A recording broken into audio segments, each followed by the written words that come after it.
gentlemen, welcome to Dr. Upgrade Pie's reaction video. We're going to be looking at Donkey Kong 64's beta video via Beta 64's channel. Now, I don't really have much else to say. Yes, New Year is 2 hours about, so yes, that's something to be excited about. But anyways, without further ado, let us begin. Donkey Kong 64 by Beta 64.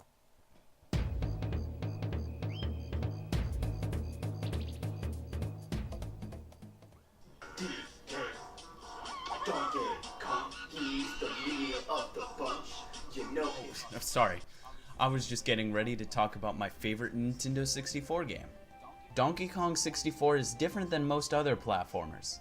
You control 5 different Kongs, each with their own special skills to collect enough bananas to fight bosses and earn keys. In addition to the 35 plus hours of story mode, you get to fight your friends in multiplayer with fruit guns and orange grenades. It doesn't get much better than Donkey Kong 64. But did you know that this game happens to be one of the very few that we have the beta ROM for? So on this episode of Beta 64, I'm going to talk about the beta of Donkey Kong 64. Donkey Kong 64 was developed by Nintendo's old second-party developer Rareware, which is responsible for games like Banjo-Kazooie and GoldenEye 007. Donkey Kong 64 was originally going to be released for the 64 disk drive in 1998 under the titles of Ultra Donkey Kong World, and Donkey Kong Universe. But since the Nintendo 64 disk drive failed, Donkey Kong 64 was moved over to a cartridge, with its release date delayed to 1999. During development, a major bug caused the game to crash randomly. Unable to locate the bug, developers required the game to use the Nintendo 64 expansion pack as a quick fix. Donkey Kong 64 was first shown at E3 1999, along with Super Smash Bros.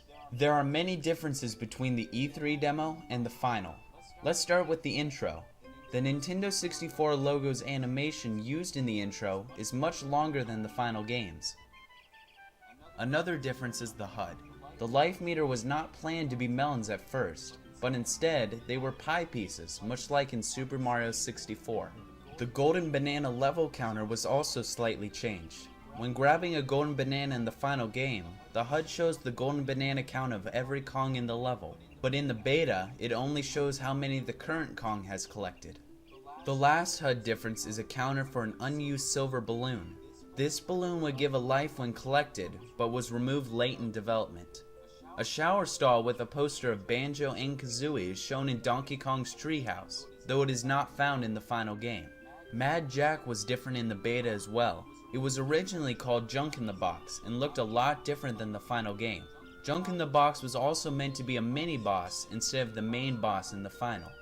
Perhaps the strangest beta element in Donkey Kong 64 is that Donkey Kong and Diddy were originally going to carry real guns. As seen in this video, Donkey Kong carried a shotgun, while Diddy wielded 2 pistols. It's unknown if these guns were changed to keep an E rating, or if they were simply placeholders.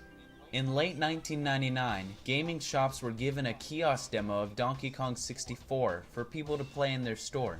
Along the way, someone managed to rip the demo. And guess what? There are some beta elements in the kiosk demo as well. The silver balloon counter makes an appearance in the demo, as well as the longer intro from E3. The DKTV underlay on the title screen of the final game is replaced with a plain black background in the demo. There are 3 levels in the kiosk demo, and all of them have differences from the final game. The Armadillo level takes place in Jungle Japes instead of Crystal Caves, and uses a lot more voiceover clips compared to the final game.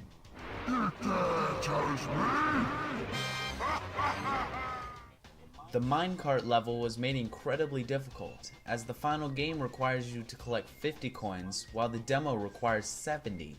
Squawk's text is also more generic compared to the final. The last level is the Dogadon battle, and it has some minor changes as well. When Dogadon spits fireballs, it sounds a lot different than the final game. Take a listen. After Dogadon is defeated, the battle theme still plays instead of the victory music. This is most likely just an oversight of the developers. Now let's talk about some unused rooms. The demo has 3 of them. The first room has a bunch of torches, zingers, and a single floating mermaid. The next unused area is the level select from the E3 demo. You can also collect the unused silver balloons in this area. In the last room, you get chased by a bunch of Rareware logos. If you manage to survive, you get awarded with a golden banana, out of reach and impossible to get. There are some unused models and enemies in the kiosk demo as well. These models include a Kremling, a metal fish, a vulture, an armadillo, a boxing glove, a jack-in-the-box, and this creature. These unused textures are also hidden inside the demo's files. Compared to the kiosk demo, there are only a few unused objects in the final game, one of which is a test room. The test room is accessible without the need for a Game Shark.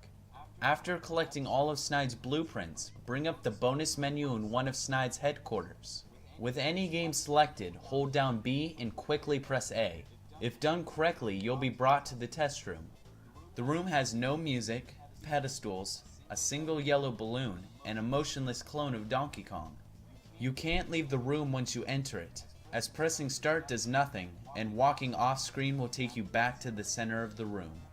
There are also 2 unused controller button icons, one being of the L button and the other R. These icons are much narrower than the final version.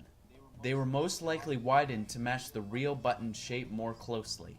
By using a Game Shark code, you can increase your melon life count to 4, though the most you can have in normal gameplay is 3.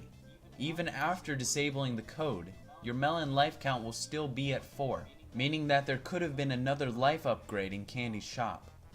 In order to talk about this next unused object, we first have to learn about the Stop and Swap. The Stop and Swap was a feature in Banjo-Kazooie to transfer in-game items to Banjo-Tooie. These items were 6 multicolored eggs and 1 key known as the Ice Key. In order to transfer the collected items, users would power down the Nintendo 64 and replace the Banjo-Kazooie cartridge with Banjo-Tooie's within 30 seconds.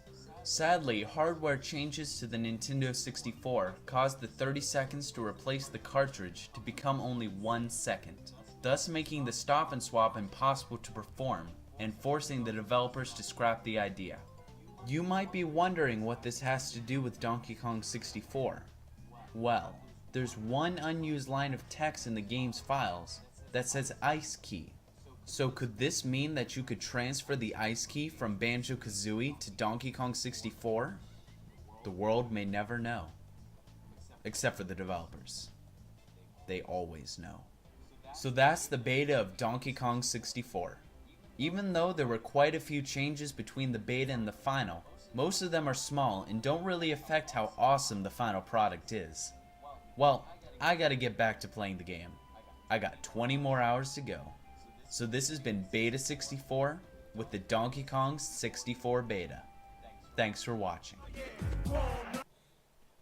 So that was Beta 64's Donkey Kong 64 beta review. There's a lot of interesting things I didn't know. The Stop and Swap, I have heard about it. I forgot where I found out about it from. Guess I'll have to find out where the heck it even came from. But most everything else I did hear about. The whole different items not being in there. But other than that, I didn't know anything about that. Interesting facts from good old Beta 64. So if you like this video, I will put the link in the description down below. If you have any ideas for future videos, please comment in the comment section down below. Please like and subscribe if you enjoyed this video.